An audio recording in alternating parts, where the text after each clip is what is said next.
Welcome to my exotic garden in Zone 5B, Ontario, Canada.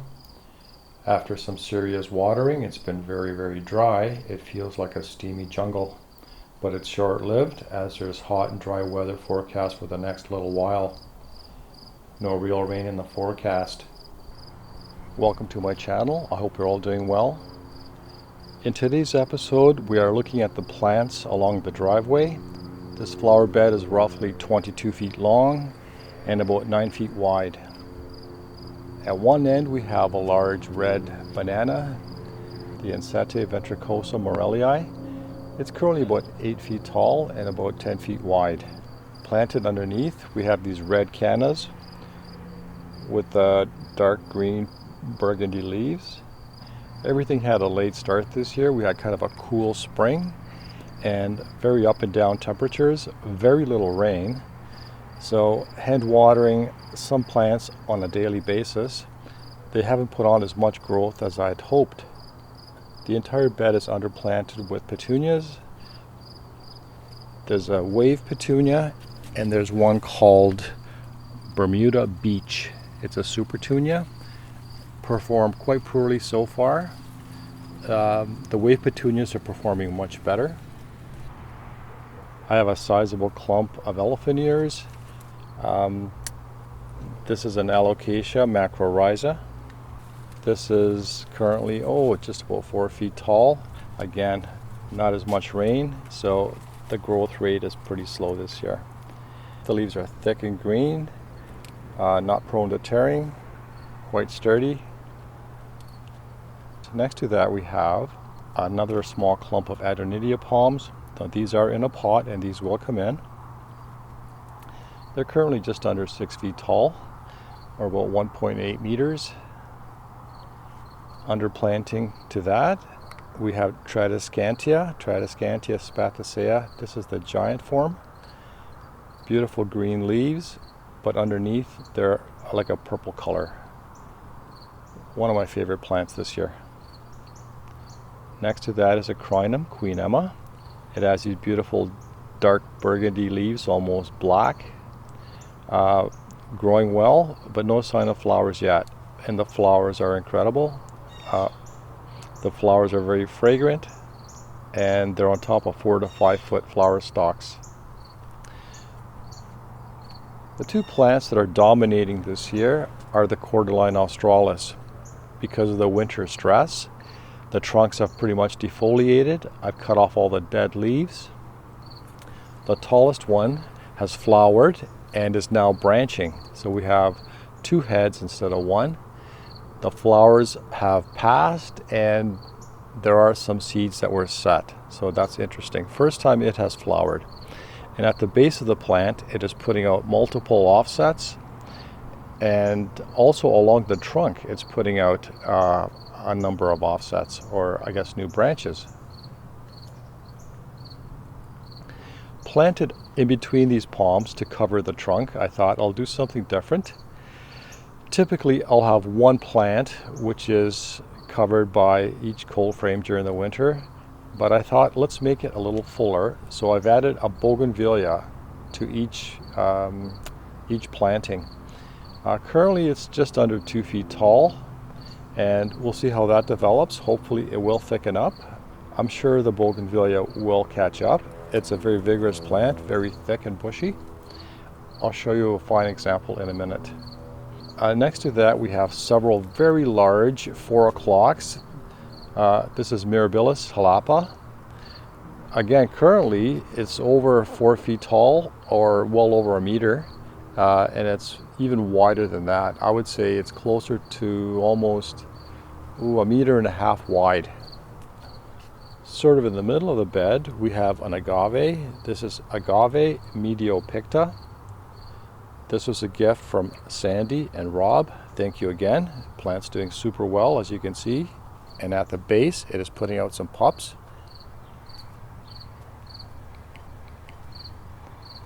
Now at the other end, in a large pot we have a plumeria. This is the pink flower form. Nice and green, putting out plenty of inflorescences. But it's coming, it's looking good. There's a clump of agapanthus next to that, between the plumeria and the trachycarpus palms. It's doing super well. It was in a pot for many, many years, and now that it's been in the ground since the spring, it has really thickened up. Nice and bushy. In between the two trachys, I have a large pot of philodendron. This is a variety called Xanadu. Deeply lobed leaves. It's full and green. It's done super well in the semi-shade between the two palms. At the other end of the flower beds, we have several potted plants, including this beautiful croton. The crotons, even without flowers, add some tropical color. Very vibrant, very tropical looking, that's for sure. What else do we have in containers? We also have this beautiful, this is Alpinia zurumbat, the variegated shell ginger, doing super well. Look at this color, it's just so intense. The vivid yellows and greens. Also in a pot, we have this beautiful voodoo lily. Variety escapes me. If I find the name, I'll put it at the bottom of the screen. And under planting to that, we have some begonias.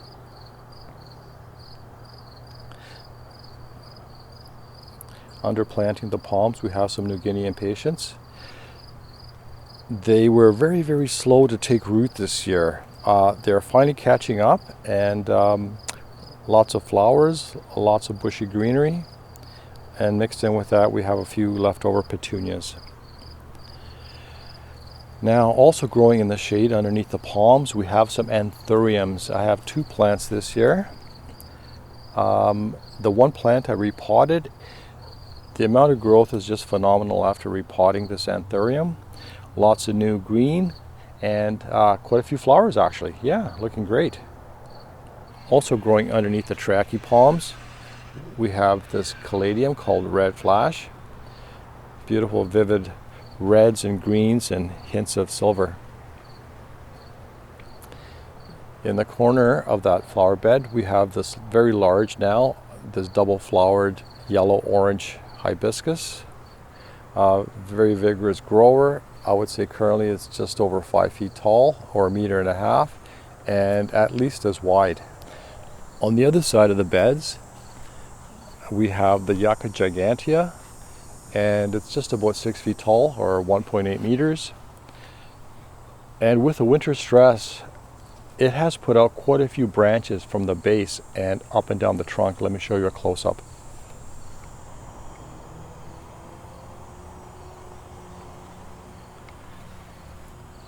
Flanking the Yucca gigantea, we have 2 clumps of agapanthus.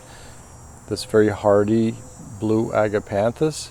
This variety of agapanthus is something that I started back in the early 1990s.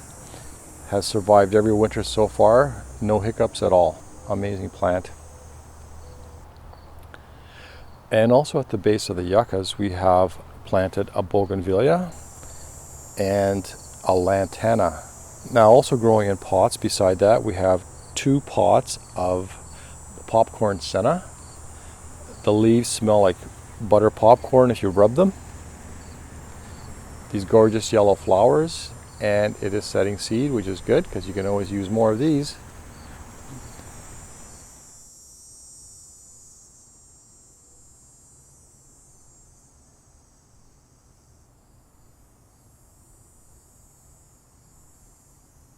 Next to that, we have a large potted Monstera deliciosa. I think it's time to repot this baby. It's overhanging the pot and it's looking a little sad, so I think in the near future we'll have to repot it. And finally, the trachycarpus palms. The trachycarpus palms are finally putting on some decent growth. It was a very slow start this past spring. The smaller one in particular is putting on some amazing growth. The fronds are the biggest they've ever been. It is approaching about 8 feet in height now, or 2.4 meters. The taller one of the 2 did successfully flower this year and has set seed. The seeds are very plump, They're now turning color at the end of August, and it looks like a good crop this year. Randomly throughout the garden I have potted hibiscus, a real splash of tropical color.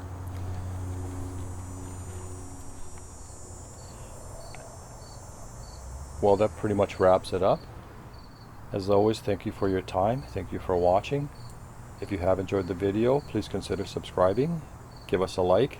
Leave a comment below. I'd love to hear from you. Happy gardening.